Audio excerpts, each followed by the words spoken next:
High guys welcome back. So date June 1 ഇന്നൊരു intraday equity live trading ആണ്.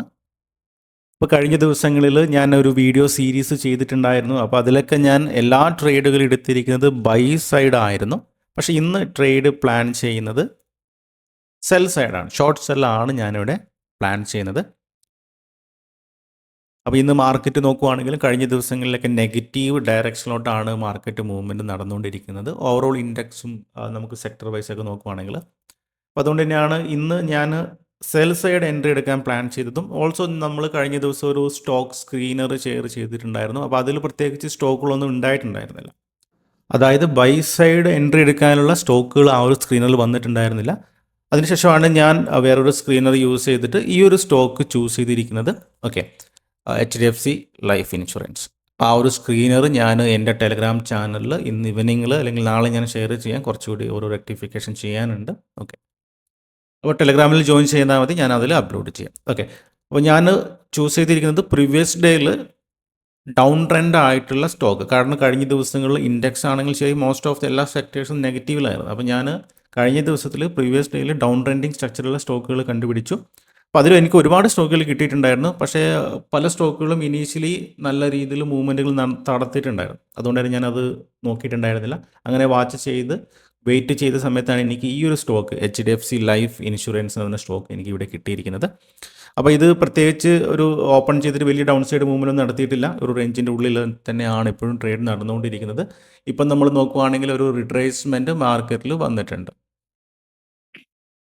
ഈ ഒരു റിട്രേസ്മെൻറ്റിൽ നോർമലി ഇവിടുന്ന് ബയേഴ്സ് വരാനുള്ള സാധ്യതകൾ കുറവാണ്. കാരണം ഓവറോൾ മാർക്കറ്റിൻ്റെ കണ്ടീഷൻ നെഗറ്റീവ് ആണ്. അപ്പം വലിയൊരു സപ്പോർട്ട് എടുക്കാതെ ബയേഴ്സ് വരില്ല. അപ്പോൾ ബയേഴ്സ് വന്നില്ലെങ്കിൽ നോർമലി എന്താണ് ചെയ്യുക, മാർക്കറ്റ് താഴോട്ട് വരും. കാരണം ലിക്വിഡിറ്റി ഒക്കെ താഴെയാണ് ഉണ്ടാകുക, അല്ലേ?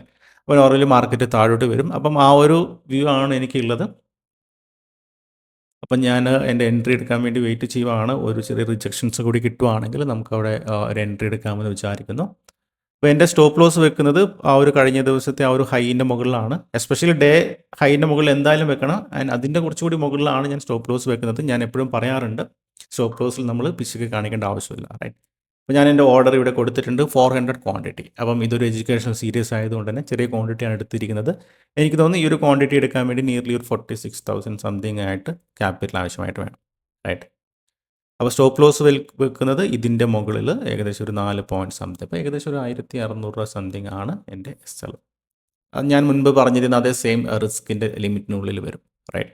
അപ്പം അത് പ്ലാൻഡ് ആണ്. എവിടെയാണ് എക്സിറ്റ് ചെയ്യേണ്ടത് എന്നുള്ളത് ഓൾറെഡി എനിക്കറിയാം, റൈറ്റ്? അപ്പോൾ എപ്പോഴും നമ്മൾ സ്റ്റോപ്പ് ആദ്യം ഐഡൻറ്റിഫൈ ചെയ്യുക, അതിനനുസരിച്ചുള്ള ക്വാണ്ടിറ്റി എടുക്കുക.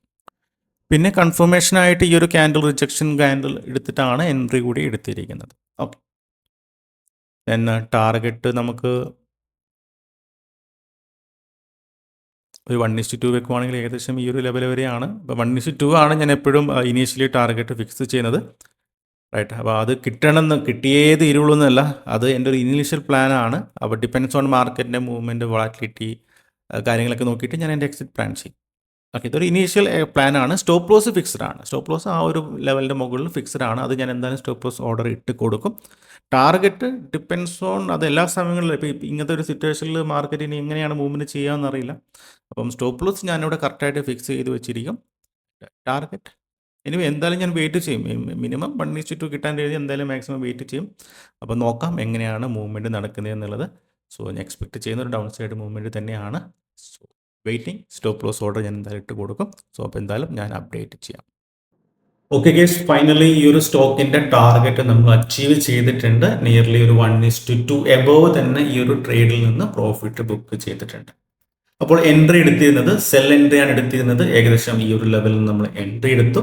ഏറ്റവും ഇമ്പോർട്ടൻ്റ് ആയിട്ടുള്ള കാര്യം എന്ന് പറഞ്ഞിട്ടുണ്ടെങ്കിൽ സ്റ്റോപ്പ് ലോസിൻ്റെ പ്ലേസ്മെൻ്റ് ആണ്. നമ്മൾ ഈ ഒരു ലെവലിൻ്റെ മുകളിലാണ് വെച്ചിരുന്നത്. അപ്പം ഞാൻ കഴിഞ്ഞ വീഡിയോസിൽ, അതിന് മുൻപത്തെ വീഡിയോസിലായിട്ട് പറഞ്ഞിട്ടുണ്ടായിരുന്നു, എപ്പോഴും സേഫ് ആയിട്ടുള്ള ലെവൽസിൽ വെച്ചിരിക്കുക സ്റ്റോപ്പ് ലോസ്.